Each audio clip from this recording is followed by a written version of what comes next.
Despite Lilo and Stitch not being a Disney princess movie, they have given Nani the live-action Disney princess treatment, which means stripping away everything that made her character compelling in the first place. There are shallow changes in this movie, there are stupid changes in this movie, but the changes to Nani are genuinely egregious, and it makes it seem like the creative team has zero analytical ability to siphon out what the original theme of the animated film was. And Nani is just the latest example of how Disney, in an attempt to fix their leading ladies of the past, are actually taking a step backwards and sending harmful messages to kids. And yes, it is that deep, and I'm here to break down why. This is Calxiyn here to make you care, because we have enough insincerity on the internet. Thank you to all the patrons and the YouTube members for supporting me while I was going through my health issues last month. I'm not entirely recovered yet, they don't know what's wrong with me, and this movie may end up taking me out anyway. But I really needed to get this off my chest and talk about it. Now listen, I love Disney, and I'm the furthest thing away from a Disney hater, okay? I'm also not one of those people who gets outraged at the mere idea of changing things. Even though this isn't a fairy tale, my philosophy on the other Disney remakes has always been fairy tales are meant to be retold to suit the needs of our society, our current society, because that's why they were created in the first place. They were for the people, by the people. So I don't mind changing things in order to strengthen the themes of the film or connect them better to our lives today, but the changes in this movie just aren't doing that.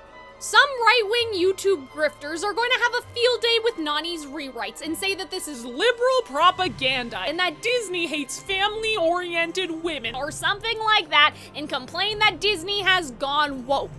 But I think the changes that I'm about to go through show the opposite. Disney isn't being woke enough. Every single change they've made, even with Nani, is to avoid rocking the boat. It's to make the target audience feel more comfortable. Lilo is no longer weird, and she acts out a lot less. They make a throwaway joke about her feeding the fish, but the narrative no longer focuses on those trauma-driven compulsions that she's feeding the fish because she thinks the fish controls the weather. Or the obsession she has with voodoo dolls and death that also stemmed from her parents dying in the car crash. I think they were afraid that parents would get angry at Lilo doing things like beating up her bully, because even a traumatized 6-year-old has to be a strong female role model for children instead of a flawed character who has an arc. Completely missing the point that this is not a guidebook for how kids should act, but that Lilo would not be acting that way if it wasn't for the trauma and the loneliness that she's experiencing. So already, Disney has taken a character that a lot of people, especially a lot of neurodivergent people, related to and sanitized her. Because everyone is all for making mental health and neurodivergency less taboo until the characters struggling actually struggle in a way that makes parents uncomfortable. The commentary on colonialism and the tourism industry was even subtle back then in the animated movie, with more blatant scenes getting cut, but in the live-action version, this commentary is non-existent. Because from Disney's perspective, it's, well, we wouldn't want to make the rich white people who can afford to go to a resort in Hawaii uncomfortable. I feel like Jumba's accent was also changed for the same reason, but of course we also have no drag. Which is funny because the director was basically like, hey, I'm not gonna get thrown under the bus for that one, and he came out and said, I tried. And while to a point the changes with Lilo may only feel insensitive if you've seen the original, I'd argue that with Nani, they grossly go against the themes of the movie even if the animated version didn't exist. Even if this movie were to stand on its own, it goes against its own message. If somehow you haven't heard what happens by now, Lilo and Stitch nearly drown, and the social worker tells Nani that the government can cover the cost of the health insurance if Nani relinquishes her guardianship of Lilo. These days, some people have trouble with the author is supporting bad thing because they wrote about bad thing versus bad thing happening in the narrative for the sake of commentary. The problem is the commentary on the government doesn't happen here. Especially as a Canadian, like, guys, this is pretty fucking dystopian! It's like that meme, in the US, they have enough money to cover a child's healthcare, but to get it, you have to promise to give up your firstborn like Rumpelstiltskin! Clearly, we should be doing something here about how the government has the means to help a family, but will demand they break them apart instead. As Lindsay Ellis put it, in the original movie, it's subtle, but the song that Nani sings to Lilo before she is taken away was written by the last queen of Hawaii, and Nani's using it to symbolize what is about to happen to them. Like thousands of indigenous families throughout US history, their family is about to be ripped apart by an agent of the United States government. And even with this choice, they could have theoretically hammered in, even if I'm not legally your guardian anymore, that doesn't mean that we're not family. The government does not get to decide what a family is. I did not have a choice to do this because you need healthcare and I love you more than anything. But that's not what they did, and any hope of that being the message goes sideways by the end of the movie. The social worker lets the old lady, who they invented just for this ending, foster Lilo. And foster is an important word here because the people defending this choice don't seem to understand that means if anything happens to this old lady and they want to put Lilo with complete strangers on the other side of the island or whatever, Nani would have no say in that. She would have no recourse. People are like, oh, but it's a happy ending because she gets to stay with the old lady, not realizing what that actually means. David is also there, I guess, and Nani attends the University of California to study marine biology. Despite the fact that in the original animated movie, Nani was an athlete, she used to be a competitive surfer, the live-action team decided, oh no, we can't do that. The only way that you're a girl boss is if you have a career, and also that would mean that she stays on the island. Who would want to do that? That's not very girl boss of her, is it? So they invent this interest in marine biology, even though she never talks about it and never references it in any other conversation. Like, it could have been interesting if she thought for some reason, oh, you know, what kind of life form is Stitch? And she was interested in studying him. Doesn't matter. The old lady encourages Nani to go to college earlier in the movie, so I guess that's our planting and payoff. Also, the old lady is the one that lets Lilo adopt Stitch instead of it being Nani trying to, like, do something nice for Lilo after she hears Lilo wish for a friend, even though money is tight. Anyway, Nani has this portal gun so she can go back and forth, but that feels like even more of a cop-out to make the audience, what? More comfortable with her leaving Lilo. For the people who actually think about what they watch, this ending is a betrayal. It is blood-boiling, and this is what pushed me to make this video. I typically don't care about the Disney remakes that aren't princess musicals, like you are not gonna see me get furious about Dumbo or something. But I do care a lot about Disney's leading women and how they were more progressive for their time than people give them credit for. And it's really frustrated me over the years to hear all of the bad faith criticism that people just bought into without thinking. That Disney themselves bought into because of a few BuzzFeed articles that were making fun of them online. This feels like another overcorrection to the point where we've gone backwards. And I think everyone has the same question, which is why would they do this? So let's rewind a little bit. Though Disney made a few changes to Cinderella, like her meeting the prince before the ball to lessen the we fell in love in just a single night that they started to catch feelings before, that change actually supported the thesis of the original animated movie because the point is that the prince falls in love with a peasant and doesn't have a second thought about it. Changes that destroy the themes actually started with Beauty and the Beast. In the live-action remake, they make Belle the inventor instead of Maurice, which completely removes that even though animated Maurice may be a little odd and out there, he is trying to make a better life for himself and his daughter. He is still capable of doing that. Animated Maurice is not completely useless. He's a very intelligent man who is just getting older and starting to become unable to take care of himself. The Disney Villain Bible talks about how Belle is more practical than past heroines because she has to take care of her aging father, and how no one else understands her like her father does. And I could have let that go if it didn't support a bigger, worse change that they made, which was Belle trying to escape from the castle. They did this to show that Belle wouldn't just sit around and cry like every other Disney princess, but it actually undermines Belle's character because it showcases that her word means nothing. In the context of fairy tales, promises were taken extremely seriously, and if you broke your promise, you were a morally bankrupt person. It also ruins the weight of Belle's sacrifice because instead of Belle genuinely being willing to sacrifice her happiness for the person she loves most, her father, live-action Belle could have said, "Take me instead," but in her head, been planning to escape the moment she made that promise to the Beast. Paraphrasing from the Disney villain Bible, it is Belle being wholly selfless that makes the Beast realize that he is being a villain and he doesn't want to be. He doesn't like how it makes him feel. He feels guilty. And that goodness does still exist in the world. A heroine escaping may work in another story, especially if there is a trick or a hidden condition and the trickster character traps the heroine into agreeing. But live-action Belle puts being manipulative and clever above the theme of "for beauty is found within." That beauty is supposed to be moral virtue. They tried to, in the short term, girl boss Belle, but in the long term it compromised her depth, the stakes, and the emotional intensity of the sacrifice that we remember. Just when you think that Jasmine has been spared, considering how outspoken she was in the original, she sings a whole song about how she won't be silenced in the void where no one can hear her! Even though the logical thing would have been to, at the end, have Jasmine convince the head guard to join with her, they decided that being a girl boss is when you get a song that doesn't actually impact anyone or anything in the narrative!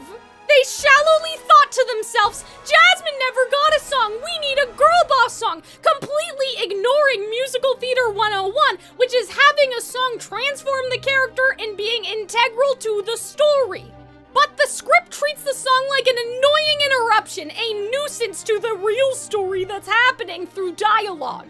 Mulan gets magical powers, which ruin the message about Mulan using her previously unappreciated intelligence and strategical ability to succeed. And Ariel kills Ursula instead of Eric. Which means that Trident does not get to see that, just like how Ariel risked her life for Eric, Eric would do the same for her, that not all humans are heartless barbarians, messing up how at the end of the story the entire ensemble sings "we," because there's now mutual understanding from the humans and the mermaids. For all we know, Trident just gave in and was like, I guess that guy's okay, but I didn't see any proof of it. In my Snow White video, I talk about how the choice to strip her of her legit soprano singing is seeped in sexism, and when the movie did actually come out, there were a series of baffling choices even beyond that, including giving her a girl boss song that ended with "Guess I suck" instead of her deciding to do anything to help herself or her people. She doesn't even get to go outside a la Quasimodo, even though that's the most obvious choice. And giving her a new, updated love interest who, instead of the kind, gentle, poetic, emotionally vulnerable prince, is a sarcastic, mean-spirited loser! He's a bum! And this brings us all the way to Nani. I think that just like all the other girl bossing that Disney does in the live-action remakes, they looked at the original ending and the 2010s fake performative feminism that is still rooted in their brains, activated like a dormant parasite. And they thought to themselves, but she can't be happy with Lilo and her passion for surfing and the man who adores her. She's settling! We can't have a woman settle in 2025! But then according to Snow White, we can have a woman settle for a man who belittles the abuse that she went through as princess problems. Despite the fact that Nani was a competitive surfer and the movie ends with her, Lilo, David, and Stitch all surfing to showcase how she now has a balance in her life, the live action decided that that life is not good enough. No one at Disney is rubbing their hands together like, yes, this is how we'll brainwash the masses. Rather, I think it's an Ouroboros. Like they are looking at what their target audience values, and that audience only values it because of many different things instilling it into them.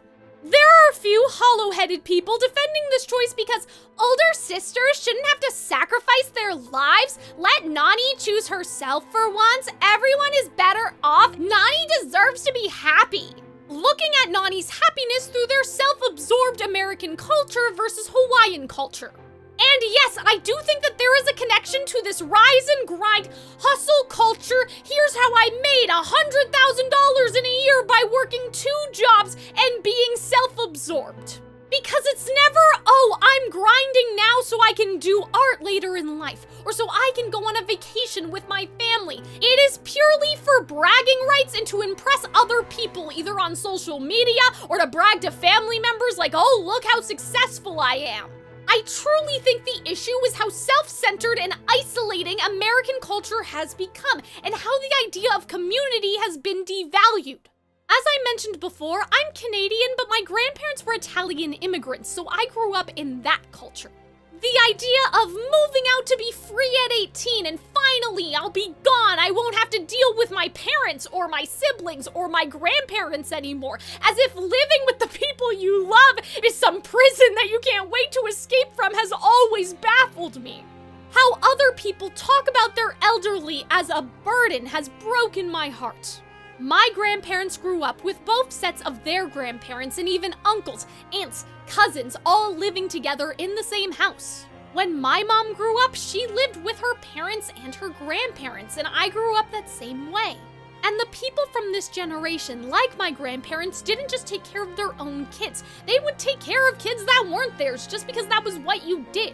There is always an extra plate. There is always a way that we can make a little more room, and that responsibility is not a burden. That is what being in a community means. When my mom said, I want you to be independent growing up, what I always thought that she meant was us having our own sense of self and our own goals that are nurtured through relationships with other people, but not wholly reliant on a specific individual. It could mean I want you to be independent, I don't want you to just rely on a man, but I think it also extends to not letting your identity being defined by any one person either, like a teacher or a coach. Having a sense of self that is decided by you, but the idea of independence has been warped into, to be strong means you don't need anyone, you put yourself first always because nobody else is gonna put you first, you don't ask anything of anyone because you can't depend on them. You can't even ask your friends to help you move or pick you up from the airport because then you're a burden. You're asking way too much. And in friendships, people are constantly avoiding trying to ask for too much. And so they're never really vulnerable with anybody. And though Disney is not rubbing their hands together and they did not start this, what is beneficial for big companies like Disney is that when people don't have creative pursuits or friends and family to feel fulfilled by, those people usually go all in on working.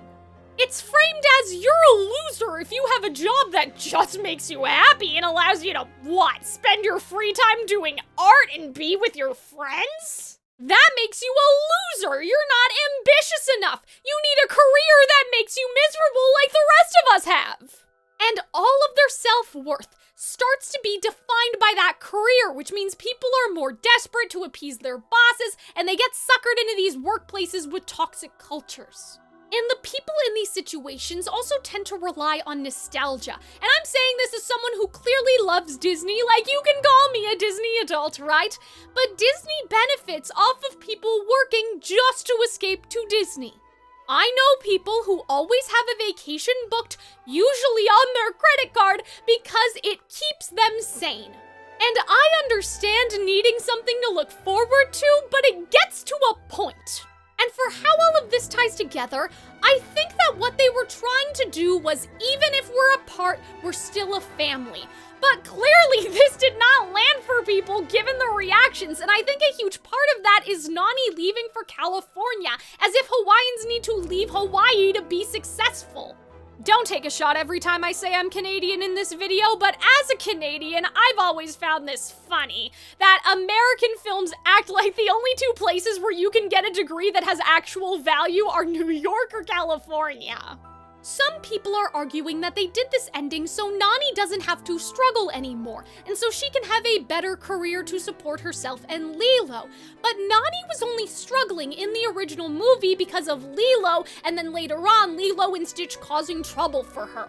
And those people are ignoring the fact that all of this could have worked if Nani just went to college in Hawaii. In the animated movie, Bubble says to Nani, "It seems clear to me that you need her a lot more than she needs you."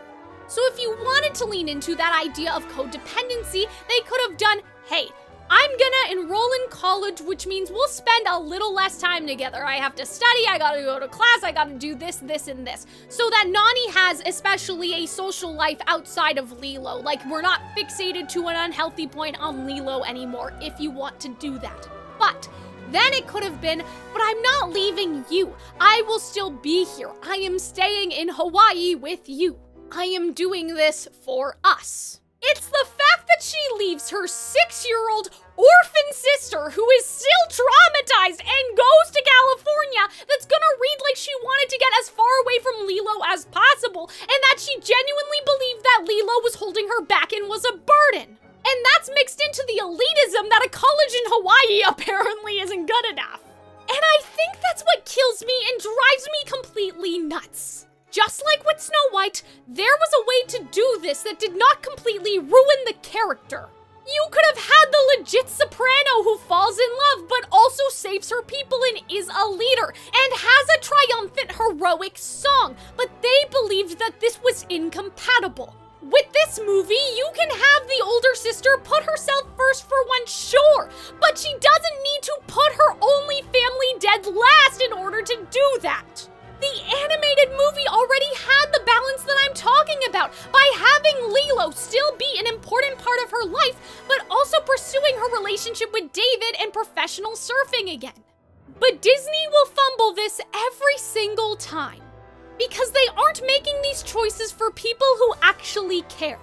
For people like us who care about the art and the characters and the songs and their relationships and how all of this culminates into a theme. It's not for us. Instead, they have cobbled together these monsters of target audience data and algorithms and imaginary haters who the rest of us reasonable people left behind in the 2010s. But if you also now care too much and want to hear more about how Snow White, also Girlboss, Too Close to the Sun, you can check out my video on why Waiting on a Wish as a song goes against everything they were trying to do with the new live-action Snow White and goes against musical theater itself, or you can check out this video about how Snow White's legit soprano-ness was erased, because apparently feminine ingenue characters can't be strong leaders and sound like that. This has been Calxiyn caring way too much, and I hope now you care too.